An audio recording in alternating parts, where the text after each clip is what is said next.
जय हिंद। नमस्कार साथियों, आप लोगों का हमारे YouTube channel GKGS Ajay sir MP में बहुत बहुत स्वागत है। दोस्तों, मैं पुनः बहुत बहुत स्वागत करता हूं भूगोल की इस महत्वपूर्ण क्लास पर, जहां अपन चर्चाओं पर होंगे आकाश गंगा, गैलेक्सी।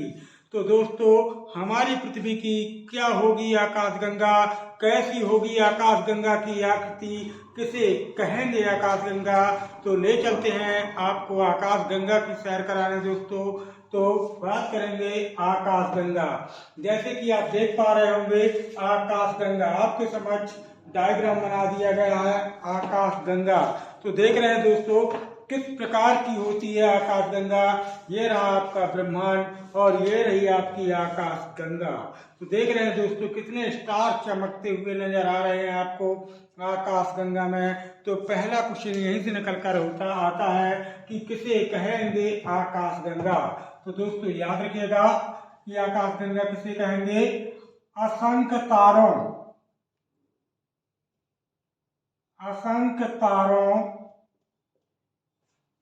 का विशाल समूह,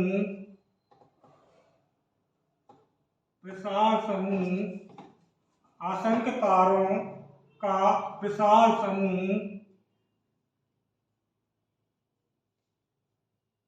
आकाश गंगा कहलाता है। बहुत बढ़िया क्वेश्चन। हमने यदि क्वेश्चन आता है कि आकाश गंगा है क्या, किसे कहेंगे आकाश गंगा, तो असंख्य तारों, याद रखिएगा। असंख्य का मतलब जिनकी गणना ना हो, जिनकी गिनती ना हो, अनंत।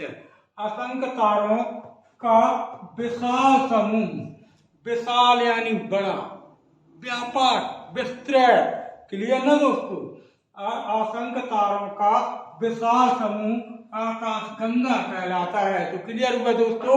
यदि कल प्रश्न आता है कि किसे कहेंगे आकाश गंगा, तो हमने क्या बात की है कि असंख्य तारों का विशाल समूह आकाश गंगा कहलाता है। देख रहे होंगे दोस्तों आपके समक्ष डायग्राम में अनंत, असंख्य का मतलब जिनकी गणना ना की जाए, असंख्य तारों का विशाल समूह आकाश गंगा कहलाता है। अगला क्वेश्चन देखेंगे दोस्तों। हमारे ब्रह्मांड में लगभग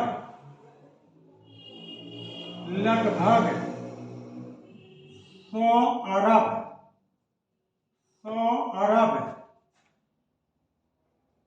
आकाश गंगाएं, 100 अरब आकाश गंगाएं पाई जाती हैं। बहुत बढ़िया क्वेश्चन। कल यदि कुछ निकल कर आता है कि हमारे ब्रह्मांड में, याद रखिएगा दोस्तों, अपने ब्रह्मांड में कितनी आकाश गंगाएं, तो याद रखिएगा लगभग 100 अरब आकाश गंगाएं पाई जाती हैं। यदि कल प्रश्न आता है कि हमारे ब्रह्मांड में कितनी आकाश गंगाएं पाई जाती हैं, तो दोस्तों याद रखिएगा 100, लगभग 100 अरब, कितनी 100 अरब आकाश गंगाएं पाई जाती हैं ब्रह्मांड में। क्लियर। एक आकाश गंगा में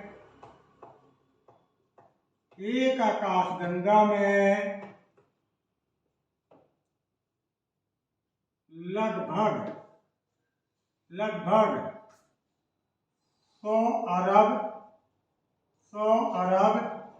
तारे, 100 अरब तारे होते हैं और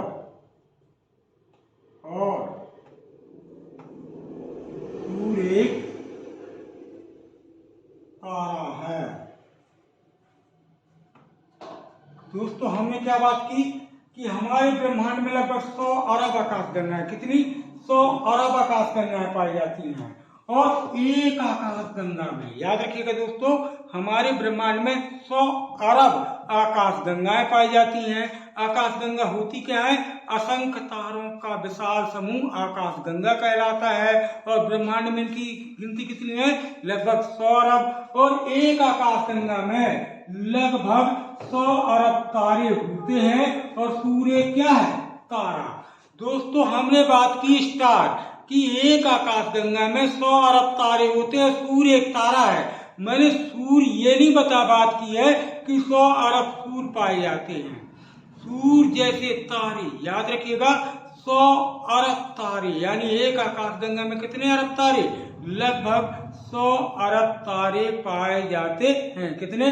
100 अरब तारे पाए जाते हैं। अगला महत्वपूर्ण क्वेश्चन,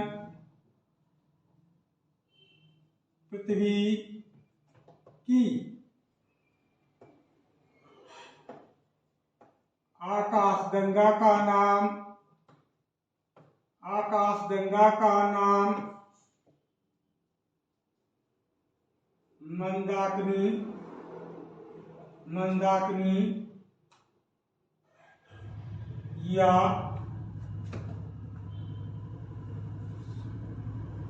दुग्ध मेखला, दुग्ध मेखला या मिल्की वे या गैलेक्सी है। बहुत बढ़िया क्वेश्चन। कल यदि क्वेश्चन आता है कि हमारी पृथ्वी की, याद रखिएगा, हमारी या हमारी पृथ्वी की आकाशगंगा का नाम क्या है? तो पृथ्वी की आकाशगंगा का नाम मंदाकिनी या दुग्ध मेखला या मिल्की वे या इसी को कहते हैं गैलेक्सी। यानी कल क्वेश्चन आता है कि हमारी आकाशगंगा का नाम या हमारी पृथ्वी की आकाशगंगा का नाम क्या है दोस्तों? तो इसी को अपन मंदाकिनी कहते हैं, इसी को अपन दुग्ध मेखला कहते हैं, और इसी को अपन मिल्की वे कहते हैं, और इसी को इंग्लिश में क्या कहा जाता है? गैलेक्सी। क्या कहा जाता है दोस्तों? गैलेक्सी। सैमसंग का गैलेक्सी आपने मोबाइल सुना होगा ना दोस्तों, तो गैलेक्सी कहते हैं अपनी आकाश गंगा को। किसे कहते हैं? आकाश गंगा को। अगला महत्वपूर्ण तथ्य है, हमारी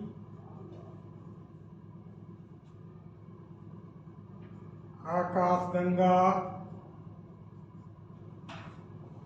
के समीप की आकाशगंगा का नाम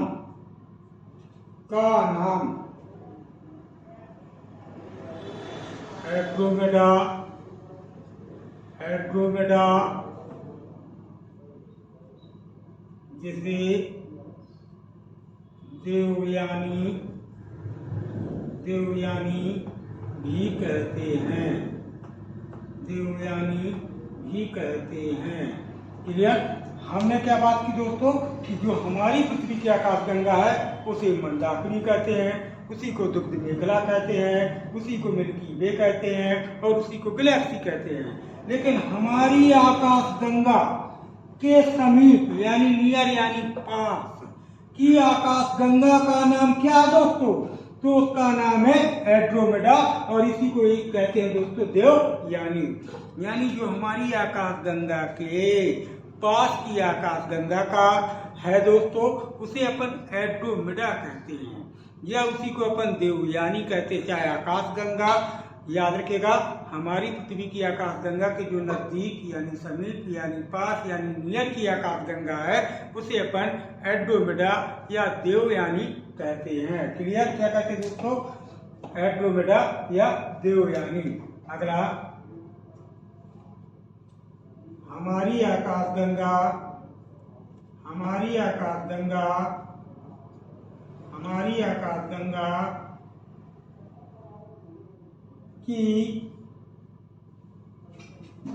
अपनी आकृति, अपनी आकृति इसी को कह सकते हैं बनावट, लगभग लगभग 80%, 80% सर्पलाकार है, अर्थात सांप की भांति। हमने क्या बात की दोस्तों, आप देख सकते हैं कि जो हमारी आकाशगंगा, याद रखिएगा, हमारी आकाशगंगा की अपनी आकृति तो कैसी है, सर्पलाकार, टेढ़ी मेढ़ी। समझ रहे हैं ना दोस्तों, सर्प कैसा होता है? तो कई लोग सोच रहे होंगे, बोले सर्प काला होता है, कई कहेंगे मोटा होता है, पतला होता है, लंबा होता है, फुर्तीला होता है। तो अपन को फुर्तीला नलीला नहीं बताना दोस्तों, अपन को बताना है उसकी आकृति। तो सर्प हमेशा कैसे, आपने देखा होगा, टेढ़ा मेढ़ा। समझ रहे हैं ना दोस्तों? उसी प्रकार से हमने क्या बात की है कि हमारी आकाशगंगा की अपनी आकृति यानी बनावट लगभग 80%, कितने परसेंट, 80% सर्पलाकार है, अर्थात सांप की भांति।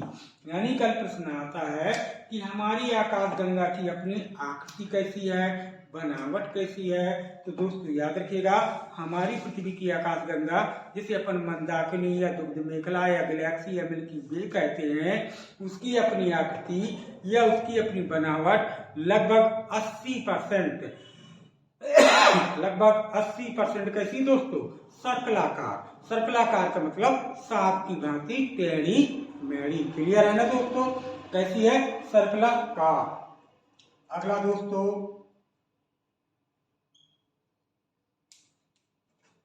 आकाशगंगा,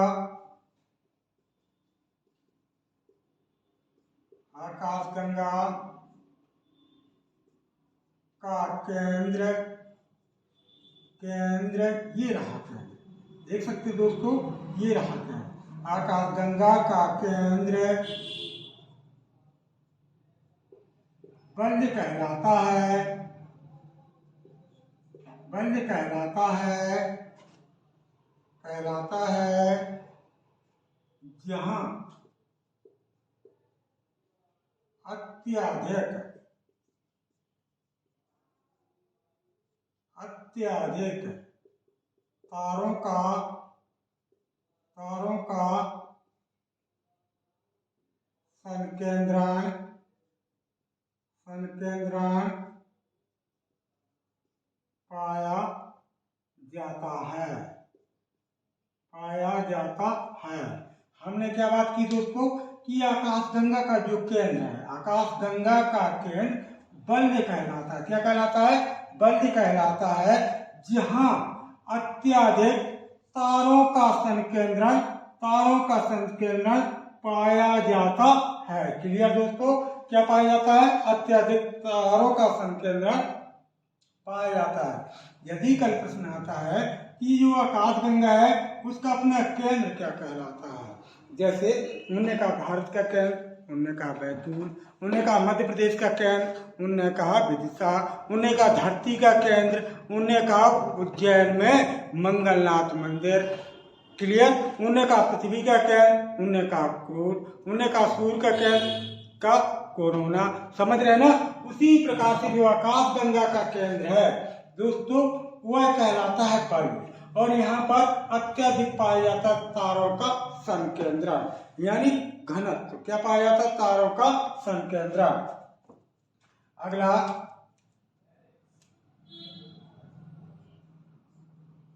अत्यधिक, अत्यधिक गुरुत्वाकर्षण, गुरुत्वाकर्षण बल। याद रखिएगा दोस्तों, अब तारों का संकेंद्रण अत्यधिक केंद्र के पास है दोस्तों, आप देख सकते हैं अत्यधिक तारों का क्या है, संकेंद्रण किसके पास, केंद्र के पास है। तो अत्यधिक क्या पाया जाएगा, गुरुत्वाकर्षण बल। क्या पाया जाता है, अत्यधिक गुरुत्वाकर्षण बल। और याद रखिएगा दोस्तों,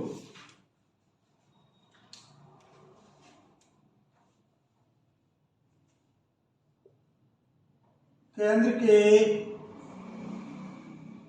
के अपने अधिक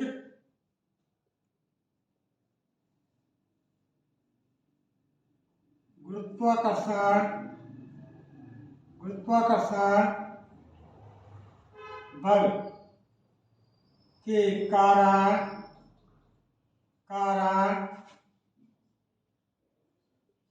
सूर्य, चंद्रमा, ग्रह, उपग्रह सभी अंतरिक्ष में लटके हुए नजर आते हैं। बहुत बढ़िया। हमने क्या बात की दोस्तों कि केंद्र के अपने यानी आकाशगंगा का केंद्र ये, इसकी बात हो रही, किसकी बात हो रही है? केंद्र की। कि केंद्र के अपने अधिक गुरुत्वाकर्षण बल के कारण सूर्य यानी स्टार, चंद्रमा यानी उपग्रह, ग्रह यानी पृथ्वी, मंगल, बृहस्पति, शनि, अरुण, वरुण, उपग्रह सभी अंतरिक्ष में लटके हुए नजर आते हैं। अब दोस्तों आपके दिमाग में चल रहा होगा कि हम यदि मान लीजिए एक छोटा सा कंकड़ वायुमंडल में उछालते हैं, आकाश की तरफ उछालते हैं, तो वह नीचे पृथ्वी पर आता है। तो ये अपने हाथ का बल नहीं होता, ये अपनी पृथ्वी का गुरुत्वाकर्षण बल होता है कि ऊपर फेंकी गई चीज को नीचे की ओर खींचता है। जैसे फॉर एग्जाम्पल के लिए मैंने ये मार्कर ऊपर को उछाला और ये मार्कर मेरे हाथ में आया, तो दोस्तों मैं कोई स्पेशल बजरंगबली या गोगा जादूगर नहीं हूँ कि ये मार्कर मैंने ऊपर को उछाला और यह मार्कर नीचे आया। यह पृथ्वी का अपना गुरुत्वाकर्षण बल है जो ऊपर को फेंकी गई चीज नीचे की ओर खींचता है। फिर आपके दिमाग में क्वेश्चन बन रहा होगा कि सर आप एक ऐसी बात कर रहे हैं जिस मार्कर की तुलना में एक एरोप्लेन, एक हेलीकॉप्टर, एक रॉकेट वगैरह देखते कि कई हजार गुना बड़े होते हैं इससे, और वो जब अंतरिक्ष में जाते हैं तो वो नीचे पृथ्वी पर नहीं आते। तो दोस्तों पृथ्वी के गुरुत्वाकर्षण बल के आगे उनका अपना दाब, प्रेशर क्या हो जाता है? अत्यधिक हो जाता है। इसीलिए पृथ्वी के गुरुत्वाकर्षण बल के चीर करके अंतरिक्ष में पहुंच जाते हैं और अंतरिक्ष में उड़ते हुए नजर आते हैं। उसी प्रकार एक दिमाग में क्वेश्चन चल रहा होगा कि चलो आपने कहा कि इनका दाब अत्यधिक होता है इसलिए वायुमंडल में उड़ते हुए नजर आते हैं। लेकिन एक गुब्बारा आपने सुना होगा, संताप मंडल में एरोप्लेन और गुब्बारे उड़ते हुए नजर आते हैं। पृथ्वी की वायु संरचना में 5 परतें जो होती हैं, क्षोभ मंडल, संताप मंडल, सेकेंड नंबर की संताप मंडल में क्यों उड़ते हुए नजर आते हैं? तो दोस्तों इसलिए क्योंकि वो पृथ्वी की ओर क्यों नहीं आता? क्योंकि पृथ्वी के गुरुत्वाकर्षण बल के आगे उस गुब्बारे का अपना जो प्रेशर होता है, दाब होता है, वो बहुत ही तुच्छ कम हो जाता है। इसलिए वो अंतरिक्ष में यानी संताप मंडल में उड़ता हुआ नजर आता है।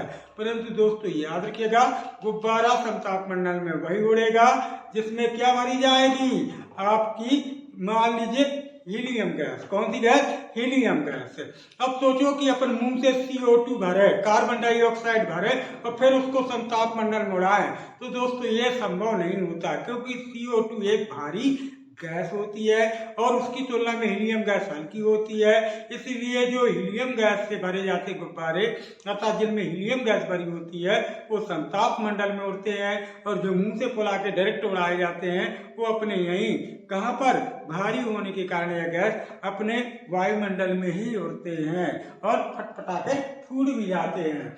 तो हमने क्या बात की है कि केंद्र के अपने अधिक गुरुत्वाकर्षण बल के कारण ग्रह, उपग्रह, क्षुद्रग्रह, उल्का, उल्कासु पिंड सब अंतरिक्ष में लटके हुए नजर आते हैं, क्योंकि जो आकाशगंगा का केंद्र यहाँ पर अत्यधिक होता है, तारों का संकेंद्रण, इसीलिए इसका अपना सबसे अधिक क्या होता है? गुरुत्वाकर्षण बल होता है। क्या होता है? अपना सबसे अधिक गुरुत्वाकर्षण बल होता है।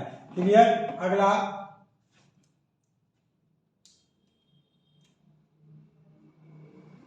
आकाशगंगा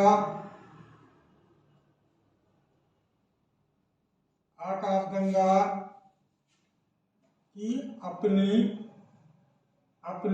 आयु 13 अरब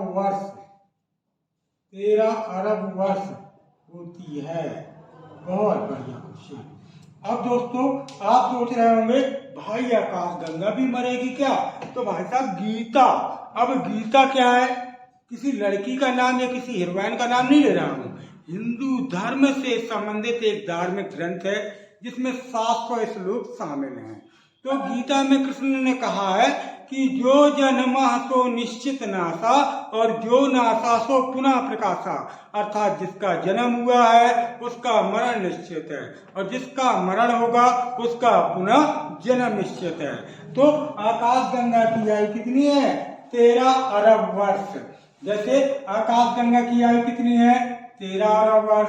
सूर्य की आयु कितनी है? 5 अरब वर्ष। पृथ्वी की आयु कितनी है?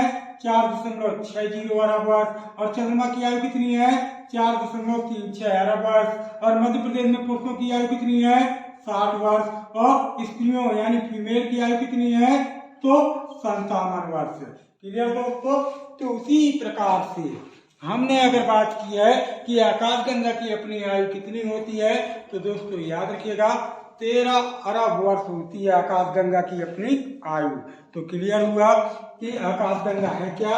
तो हमने बात की है असंख्य तारों का विशाल समूह आकाशगंगा कहलाता है और हमारे ब्रह्मांड में लगभग 100 अरब आकाशगंगाएं पाई जाती हैं और एक आकाशगंगा में लगभग 100 अरब तारे होते हैं और सूर्य एक तारा है।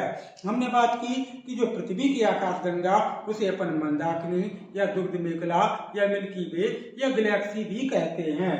फिर हमने वहीं पर बात की कि हमारी आकाशगंगा के जो सबसे समीप यानी नजदीक की आकाशगंगा है उसका नाम एंड्रोमेडा, जिसे हम देवयानी भी कहते हैं। हमारी आकाशगंगा की अपनी आकृति यानी बनावट जो डिजाइन है वो लगभग 80% सर्कलाकार अर्थात सांप की भांति टेढ़ी मेढ़ी है। दोस्तों आप देख सकते हैं डायग्राम में। फिर हमने वहीं पर बात की है कि आकाशगंगा का केंद्र बल्ज कहलाता है और जहां पर तारों का अत्यधिक संकेंद्रण पाया जाता है और यहाँ पर तारों का अत्यधिक संकेंद्रण होता है, इसलिए इसका अपना अत्यधिक गुरुत्वाकर्षण बल भी होता है। फिर हमने बात की है कि केंद्र के अपने अधिक गुरुत्वाकर्षण बल के कारण सूर्य, चंद्रमा, पृथ्वी, ग्रह, उपग्रह, क्षुद्रग्रह, उल्का, उल्कासु पिंड सब अंतरिक्ष में लटके हुए नजर आते हैं, क्योंकि पृथ्वी जो केंद्र आकाशगंगा के केंद्र बल्ज का अपना गुरुत्वाकर्षण बल होता है वह उन्हें अपनी ओर खींचे रहता है, इसलिए उन्हें पृथ्वी में नहीं आने देता। ये सब अंतरिक्ष में लटके हुए नजर आते हैं। मैं एक एग्जाम्पल दूं। मान लीजिए भाई साहब आप तालाब में डूब रहे हैं, आप तालाब में जलाशय में डूब रहे हैं और मान लीजिए मैं आपके बाल पकड़ के ऊपर खींच लूं तो आपका जो दाब है वो मेरे दाब के आगे कम हो जाएगा। तो जब तक मैं आपके बाल पकड़े रहूंगा तब तक भाई साहब आप ज्यों के त्यों यानी उसी स्थिति में बने रहेंगे। परंतु आपने बोला कि गुरुजी आप हमारे बाल खराब कर रहे हैं कैटरीना वाले, और मैंने छोड़ दिया तो आप पानी में भुक भुक भुक, और यही कंडीशन कराने लगती है यहाँ पर कि क्योंकि इनका अपना गुरुत्वाकर्षण बल, इनका अपना गुरुत्वाकर्षण दाब अत्यधिक होता है, इसीलिए इन्हें अंतरिक्ष में क्या ऊपर की ओर खींचे बना रहता। कौन? आपके मतलब आकाशगंगा का केंद्र जो बल होता है वह उन्हें ऊपर की ओर खींचे रहता है। तो उम्मीद करते दोस्तों कि आकाशगंगा से संबंधित दी गई जानकारी से कहीं न कहीं आपको संतोषी होगी, और संतोषी है तो प्लीज आप इस क्लास को ज़्यादा ज़्यादा दोस्तों के पास शेयर कीजिएगा। साथ ही भाई जो चैनल पर नए आए वो चैनल को सब्सक्राइब करें और क्लास को लाइक तथा कमेंट के माध्यम से सपोर्ट प्रदान करें। कल हम पुनः मिलेंगे अगली क्लास को लेकर। जब तक के लिए दोस्तों जय हिंद, जय भारत।